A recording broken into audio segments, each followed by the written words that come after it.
Hello friend, मैं आनंद राज। आप सबको भी देखिए, आज से यानी आपका पाटलिपुत्रा यूनिवर्सिटी पटना होगा।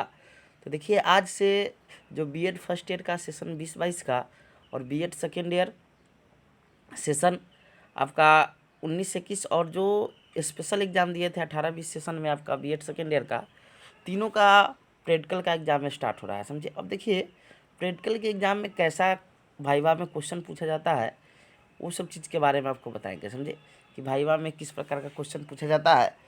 तो आइए हम बताते हैं आपको कि आपका ईपीसी 1, ईपीसी 2 और ईपीसी 3 आपका फर्स्ट ईयर में पढ़ना है, और ईपीसी 4 और फिर आपका लेसन प्लान से संबंधित विभिन्न प्रकार का आपको कॉपी लिखना पड़ता है, वो सेकेंड ईयर में पढ़ना है। समझे। तो देखिए, एक्सटर्नल आएंगे तो इसके बारे में थोड़ा पढ़ देते हैं, फिर उसके बाद बताएंगे कि ईपीसी 1, 2, 3 में कैसा क्वेश्चन पूछेगा आपसे। जो वाइवा मतलब होता है कि ओरल टाइप का, यानी मौखिक परीक्षा टाइप का लेना, यानी पेपर 4 का नाम पूछ देगा, ये सब बताएंगे। देखिए क्या लिखा हुआ है पहले कि बीएड सेकेंड ईयर सत्र 19-21 और बीएड सेकेंड ईयर स्पेशल 18-20 तथा बीएड फर्स्ट ईयर सत्र 20-22 के छात्र छात्राओं के लिए प्रायोगिक परीक्षा की तिथि जारी कर दी गई है। परीक्षा जून से 13 जून के बीच आयोजित की जाएगी। बीएड कॉलेजों के प्राचार्यों को इस संबंध में निर्देश दिया गया है कि छात्र छात्राओं की प्रायोगिक परीक्षा अपने अपने कॉलेज में निर्धारित समय पर ले लें। प्रायोगिक परीक्षा एवं असाइनमेंट का अंक विश्वविद्यालय के पोर्टल पर प्रैक्टिकल परीक्षा के दिन ही ऑनलाइन अपलोड करना सुनिश्चित करें। यानी जो असाइनमेंट का नंबर होगा और जो प्रायोगिक परीक्षा जो आपका ईपीसी का जो नंबर है, उसका क्या करना है कि नंबर अपलोड कर देना है। समझे। तो विश्वविद्यालय के साइट पर एक्सटर्नल बा परीक्षाओं की सूची विश्वविद्यालय ईमेल के माध्यम से कॉलेजों को भेज देगी। देखिए, जो एक्सटर्नल आएंगे तो उसकी सूची विश्वविद्यालय भेज देगा। समझे। परीक्षा नियंत्रक महेश मंडल के अनुसार ऑनलाइन अपलोड करने की प्रत्येक कॉलेज को लिंक उपलब्ध करा दिया जाएगा। साथ ही एक्सटर्नल परीक्षाओं की सूची भी प्रत्येक महाविद्यालय को ईमेल में भेज दी जाएगी। अब आइए मेन क्वेश्चन पे आते हैं कि ईपीसी 1, ईपीसी 2, ईपीसी 3 में कैसा एक्सटर्नल आपसे क्वेश्चन पूछ सकते हैं। तो देखिए, ओरल टाइप का एग्जाम होता है तो क्वेश्चन इसमें पूछ देगा। जैसे आपका फर्स्ट ईयर में 7 पेपर का एग्जाम थ्योरी दिए होंगे, तो उसमें से किसी पेपर का नाम पूछ देगा कि बताइए पेपर 4 का नाम क्या है, पेपर 1 का नाम है, पेपर 1 में किस किस मनोवैज्ञानिक के बारे में पढ़े हैं, पेपर 2 में किस किस मतलब कौन कौन आयोग दिया गया, मतलब उससे रिलेटेड बेसिक जो क्वेश्चन होगा ना। तो सबसे पहले तो आप क्या कीजिएगा कि जितना भी पेपर है उसका क्या कीजिएगा कि पहले नाम याद कर लीजिए। जैसे पेपर 1 का आपका चाइल्डहुड एंड ग्रोविंग अप नाम है, पेपर 2 का आपका नाम है कंटेम्प्रोरी इंडियन एजुकेशन, कोर्स 3 का नाम है आपका लर्निंग एंड टीचिंग, पेपर 4 का नाम है language across the curricular, language 5 का अंडरस्टैंडिंग डिसिप्लिन सब्जेक्ट, फिर 6 है gender school and society, 7 method होता है।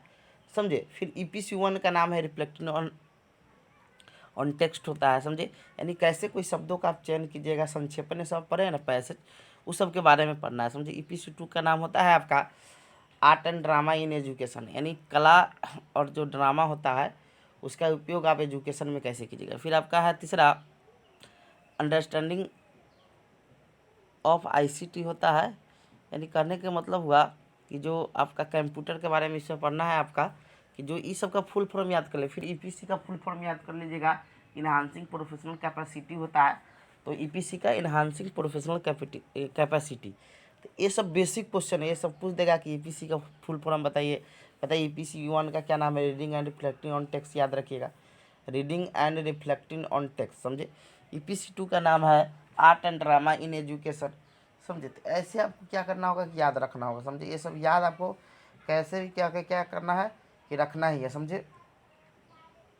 फिर उसके बाद है कि फिर आपको बेसिक क्वेश्चन के तौर पर पूछा जा सकता है कि बताइए कि भाषा क्या है, या बताइए बाल्यावस्था क्या है, मतलब मौखिक टाइप का आपसे क्वेश्चन पूछ दिया जाएगा। बताइए पियाजे ने संज्ञानात्मक विकास के कितने अवस्था दिए हैं। ये सब आपका क्या है, तो बेसिक क्वेश्चन है। समझिए। ये तो हो गया फर्स्ट ईयर के लिए। अब सेकेंड ईयर के लिए आपसे पूछ सकता है कि आपको पूछ देगा कि बताइए ईपीसी 4 का क्या नाम है। समझे। ये सब क्वेश्चन आपका आ सकता है। तो फिर उसके बाद पूछ देगा कि बताइए लेसन प्लान थोड़ा एक्सप्लेन आप कीजिए। समझे। आप कैसे बच्चा को पढ़ाइएगा, कुछ भी आपसे पूछा जा सकता है, सिंपल जो भी हो। फिर उसके बाद आपका ईपीसी 3 का नाम बताया, critically understanding of ICT. ICT का फुल फॉर्म होता है इंफॉर्मेशन कम्युनिकेशन टेक्नोलॉजीज में कंप्यूटर के बारे में मुख्य रूप से पढ़ना होता है, समझे।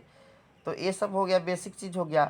फिर EPC 4 का नाम जो आपका होता है वो होता है आपका अंडरस्टैंडिंग द सेल्फ, यानी स्वयं की समझ, यानी आप अपने को कितना समझ रहे हैं, ये सब बेसिक चीज़ हुआ।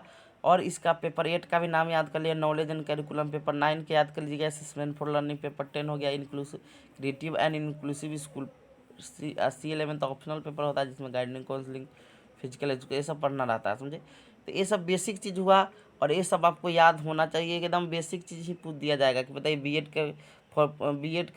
बीएड में EPC का कोर्स क्यों जोड़ा गया। तो इसीलिए जोड़ा गया कि बच्चे में क्या हो, कि एक क्षमता का विकास हो, एक कि अभी वर्तमान समय का एक टेक्नोलॉजी का युग चला है, तो बच्चा कंप्यूटर से पढ़ेगा, ये सब चीज़ है। तो मतलब ये सब क्या है, इसलिए शामिल किया। फिर EPC 1 का 2 का 3 का इस सबका फुल फॉर्म भी पूछा जा सकता है।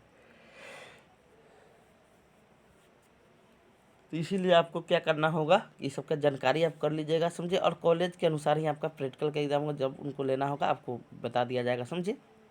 तो इसीलिए आपको ज़्यादा कन्फ्यूजन नहीं होना है और एकदम बेसिक ही क्वेश्चन पूछा जाता है, ज़्यादा हाइपर भी नहीं होना है कि ज़्यादा अथी पूछा जाएगा, समझे। उसमें भी एकदम सिंपल सिंपल पूछा जाता है, समझे, कि आपका सब्जेक्ट से रिलेटेड कोई कोई सिंपल सिंपल क्वेश्चन पूछ दिया। तो सोचिए ये चीज़ बताना बहुत ज़रूरी है, समझे। Thank you.